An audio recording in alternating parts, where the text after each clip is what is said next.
Hello दोस्तों, एक नई वीडियो में एक बार फिर से आपका बहुत बहुत स्वागत है। दोस्तों आज का जो मेरा वीडियो है फ्रिज के कूलिंग चेंबर से रिलेटेड है। दोस्तों मुझे बहुत सारे कमेंट्स आते हैं। कुछ लोग बोलते हैं कि मेरे फ्रिज का कूलिंग चेंबर फट गया है, कुछ लोग बोलते हैं कि मेरे फ्रिज का कूलिंग चेंबर क्रैक हो गया है, कुछ लोग बोलते हैं कि मेरे फ्रिज के कूलिंग चेंबर में होल हो गया है, कुछ लोग बोलते हैं कि मेरे फ्रिज के कूलिंग चेंबर का चिप उखड़ गया। ठीक है, तो ये सब परेशानियां क्यों होती है, ये सब प्रॉब्लम क्यों आती है, आज की इस वीडियो में सारा कुछ डिटेल्स में क्लियर करूंगा। ये सब जो प्रॉब्लम्स आती है आखिर फ्रिज के कूलिंग चेंबर में ये क्यों आती है और ये प्रॉब्लम आने का रीजंस क्या है, और आप अपने फ्रिज में ऐसा क्या करेंगे कि ताकि आपके फ्रिज के कूलिंग चेंबर में कभी कोई प्रॉब्लम नहीं आए, आपके फ्रिज में कभी कोई प्रॉब्लम नहीं आए और आपका भी फ्रिज जो है सो लंबे लाइफ तक चले और आपका ये फ्रिज का कूलिंग चेंबर सदियों सदियों तक चलता रहे। तो आपको वीडियो में करना है कि लास्ट तक बने रहना है और आप लोगों को वीडियो को गौर से देखना है, तभी आप लोगों को क्लियर समझ में आएगा और सारा डाउट्स आप लोगों का क्लियर हो जाएगा और आप परेशानी में हैं तो वो भी परेशानियां दूर हो जाएगी। तो दोस्तों वीडियो में लास्ट तक बने रहिएगा और आप लोगों को सारा कुछ स्टेप बाय स्टेप क्लियर समझ में आ जाएगा। ये प्रॉब्लम क्यों आता है ये भी बताऊंगा और प्रॉब्लम को सही कैसे करेंगे ये भी बताऊंगा। और दोस्तों वीडियो को दोस्तों में शेयर जरूर कीजिएगा ताकि ये जो परेशानी है ना उनका भी खत्म हो सके। और दोस्तों वीडियो अगर अच्छी लगेगी तो वीडियो को लाइक जरूर कर दीजिएगा।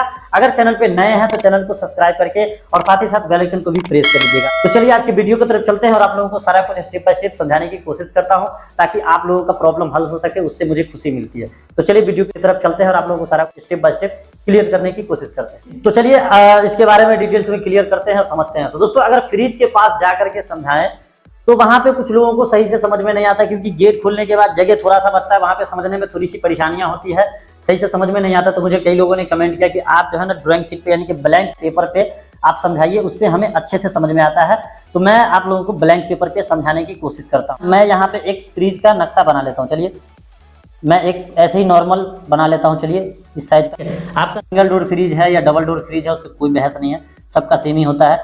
देखिए डबल डोर फ्रिज में ये होता है कि ये जो फ्रीजर होता है, फ्रीजर का एक डोर अलग से दिया होता है, ठीक है, यहाँ पे, और ये जो होता है ये अलग से होता है। और सिंगल डोर में होता है कि सब साथ में ही खुलता है, इसका हाइट थोड़ा सा कम होता है। और यहाँ से एक पार्टीशन होता है और ये पार्टीशन के ऊपर जो होता है ये होता है फ्रीजर, इसको बोलते हैं। इसी में यानी कि कूलिंग चेम्बर नीचे का जो एरिया होता है ना, ये कूलिंग चेम्बर में ही आता है। इस तरीके से होगा, नीचे और ऊपर की तरफ होता है, ये कूलिंग चेम्बर में ही आता है, ठीक है। और इसमें रैक बने होते हैं, एक रहे, दो रहे, तीन रहे, वो होता है फ्रिज के हाइट के हिसाब से। तो ये हो गया, यहाँ पे पाइप लगी होती है, ठीक है, और इसमें से कंप्रेसर वगैरह जो होता है उसमें से गई होती है ये कूलिंग चेम्बर में। और यहाँ पर होता है थर्मोस्टेट का एक स्विच साथ में, किसी में नीचे भी होता है, किसी में अपना कंपनी अलग अलग तरीके से बनाती है। तो ये जो कूलिंग चेम्बर होता है ना, ये जब जैसे फ्रीजर जिसको बोलते हैं नॉर्मल भाषा में, तो फ्रिज में बहुत सारे लोगों का देखते हैं कि बड़ी बड़ी सी बोतलें डाल देते हैं, कुछ लोग करते हैं कि इसमें सब्जियां डाल देते हैं, कोल्ड ड्रिंक वगैरह डाल देते हैं, फ्रूटी वगैरह डाल देते हैं, तो जल्दी निकालने के चक्कर में ये चीज कर देते हैं। तो आप मान लीजिए कि अगर जल्दी में निकालना है 10 मिनट 15 मिनट आधा घंटा 1 घंटा में अगर निकालते हैं तो कोई प्रॉब्लम नहीं, आप फ्रीजर में डाल सकते हैं, यानी कि कूलिंग चेम्बर का जो होता है उसके हिस्सा में आप डाल सकते हैं, कोई परेशानी नहीं है। आप 1-2 घंटे के लिए डालें तो कोई दिक्कत नहीं है। लेकिन उसी चीज को अगर आप रख के, पानी का बोतल हो या फिर फ्रूटी वगैरह है या फिर कोल्ड ड्रिंक वगैरह कुछ भी, आप अगर डाल करके रात भर के लिए छोड़ देते हैं, 2 दिन के लिए छोड़ देते हैं, या फिर 4 घंटा 5 घंटा 10 घंटा के लिए छोड़ देते हैं, या रख करके आप भूल जाते हैं कई दिनों तक, तो उस सिचुएशन में ये परेशानियां होती है कि आपके फ्रिज का कूलिंग चेम्बर फट जाता है या क्रैक कर जाता है या फिर होल्ड हो जाता है। तो ये कैसे होता है आइए इस पे हम समझते हैं, ठीक है। तो जैसे मान लीजिए इसमें एक बोतल रखा हुआ है, ठीक है, ये बोतल है या फिर आप कोई भी सामान है इस पर रखा हुआ है, इस सरफेस पर। अब यहाँ पे जब आइस जमता है ना, तो आइस भरपूर मात्रा में जमती है, तो ये जो बोतल है ये बोतल कूलिंग चेम्बर से सट जाता है, यानी कि फ्रीजर का जो सरफेस एरिया होता है ना उस पर सट जाता है। और आप जब इसको जबरदस्ती उखाड़ने की कोशिश करते हैं इस बोतल को पकड़ के, तो उस टाइम में होता है ना कि बर्फ जो होता है, इसका आइस जो होता है ये बहुत ही हार्ड पोजीशन में होता है। और ये जब उखड़ता है, उसका जो कूलिंग चेम्बर जो होता है यानी कि फ्रीजर का जो सरफेस एरिया होता है वो प्लास्टिक का नॉर्मल परत होता है। तो प्लास्टिक का नॉर्मल परत होने की वजह से वो जो है ना, जब आइस हार्ड हो जाता है, बोतल को आप उठाते हैं या किसी डब्बा को आप उठाते हैं, तो आइस जो होता है ना वो इसका सरफेस भी पकड़े हुआ होता है, बोतल को भी पकड़े हुआ होता है।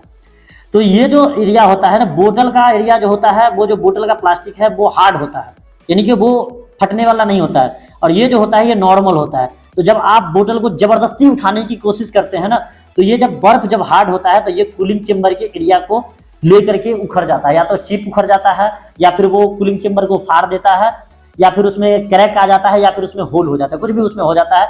तो यही कूलिंग चेम्बर फटने की निशानियां हैं। तब उसके वजह से होता है कि आपके फ्रिज में प्रॉपर कूलिंग नहीं होता है, या फिर कूलिंग करना बंद कर देता है। उसको अगर आप कूलिंग चेंबर को अगर बदलवाने जाते हैं तो फिर उसका मोटा खर्चा पड़ जाता है। तो कुछ लोग करते हैं कि फ्रिज को कबाड़े में बेच देते हैं, फिर दूसरा फ्रिज लाते हैं। या फिर मैं कई लोगों का ये भी हित भी देखा हूँ, इसमें कुछ सामान डाल देते हैं, कोई भी चीज आप मान सकते हैं कि मीट वगैरह लाते हैं, चिकन वगैरह लाते हैं, उसमें देखते हैं कुछ लोगों को डाल देते हैं, डाल करके छोड़ देते हैं कि खराब नहीं होगा।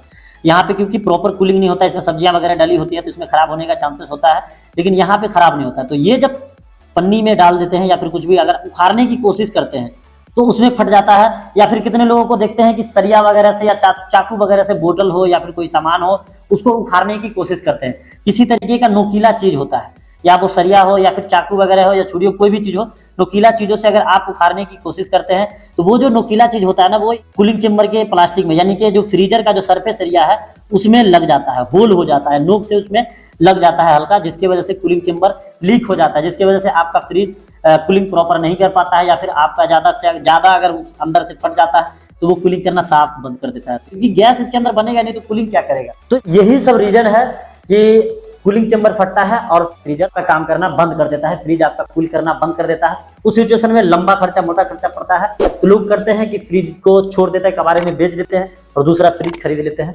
क्या करेंगे, यहाँ पे मजबूरी है। तो आप लोगों को क्या करना है, अगर आपने फ्रीजर में बोतल रख के भूल गए हैं या फिर उसमें कुछ सामान रख के भूल गए हैं या छोड़ दिया 2-4-10 घंटे के लिए, तो उस सिचुएशन में आपको अगर उसमें से सामान निकालना है तो या तो फ्रिज के स्विच को बंद कर देना है आधा घंटा के लिए, ताकि उसके जो नीचे का जो एरिया है ना, नीचे का एरिया, यहाँ पर का जो एरिया है वो वहां पर का बर्फ निकल जाएगा, ठीक है। तो वहां से अगर बर्फ छोड़ देता है, उसके बाद आप उसको अगर उठाते हैं या फिर हटाने की कोशिश करते हैं तो वो आसानी से हट जाता है, कूलिंग चेंबर नहीं फटता है। एक चीज ये हो गया। और दूसरा चीज आप ये कर सकते हैं कि अगर आप वहां से स्विच नहीं टिप रहे हैं तो यहाँ पर आपको, जैसा कि मैंने बताया कि उसके ऊपर एक थर्मोस्टेट का स्विच लगा होता है, जिससे आप गर्मी में अलग जगह पर रखते हैं, ठंडी में अलग जगह पर रखते हैं। उसमें जैसे स्विच होता है कि मौसम के हिसाब से चेंज करते हैं, उस पर मैंने एक वीडियो बना रखा है, वो आप लोग देख लीजिएगा, डिस्क्रिप्शन में मिल जाएगी। तो इस स्विच को आप प्रेस करके ऑफ कर देंगे, उसके बाद फिर आप आधा घंटा 1 घंटा के बाद आप सामान उसमें से निकाल सकते हैं। आपके फ्रिज को किसी भी तरीके का नुकसान नहीं होगा, किसी भी तरीके का हानि नहीं होगा और आप खर्चे से भी बचे रहेंगे और आपका फ्रिज प्रॉपर कूलिंग करेगा, हमेशा हमेशा के लिए आपका फ्रिज चलता रहेगा, ठीक है। तो ये सब चीजें हैं जिस पर आपको गौर करना पड़ेगा और आपको ये सब चीजें देख करके रखनी पड़ेंगी। और घर में अगर आप ये वीडियो देख रहे हैं तो घर में भी ये वीडियो आप दिखा देंगे, ताकि घर के लेडीज को पता चल जाए, घर के लड़की को पता चल जाए या घर के लड़के को पता चल जाए, ताकि आप घर पर नहीं रह रहे हैं, आप घर की लेडीज हैं, आपको ये चीज पता है लेकिन घर की लड़की को पता नहीं है, वो अगर गलतियां कर देती है तो भी आपका ही बिल फटेगा। या फिर आप घर में रह रहे हैं, आपके वाइफ कोई भी वो ये गलती कर रही है तो उनको ये आप वीडियो दिखा देंगे या फिर आप ये चीज उनको समझा देंगी, तो ये चीजों से आप बचे रहेंगे, आप मोटे खर्चे से बचे रहेंगे। तो दोस्तों वीडियो आप लोगों को कैसी लगी कमेंट करके बताइएगा। और दोस्तों अगर वीडियो अच्छी लगी हो तो वीडियो को लाइक जरूर कर दीजिएगा। अगर चैनल पे नए हैं तो चैनल को सब्सक्राइब करके और साथ ही साथ बेल आइकन को भी प्रेस कर दीजिएगा, ताकि मैं जो भी वीडियोस बनाऊं उसका नोटिफिकेशन सबसे पहले आपको मिले और आपको भी नई नई जानकारियां मिलती रहे। और दोस्तों वीडियो को दोस्तों में शेयर जरूर कीजिएगा, ताकि उनको भी ये प्रॉब्लम से छुटकारा मिल जाए और वो भी अपने फ्रिज का लंबा लाइफ तक चला सके, वो भी खर्चा से बच सके, ठीक है। उम्मीद है कि वीडियो आप लोगों को अच्छी लगी होगी। तो चलिए आज की वीडियो इतना ही, फिर मिलते हैं नई वीडियो में एक नए टॉपिक के साथ। जब तक के लिए बाय।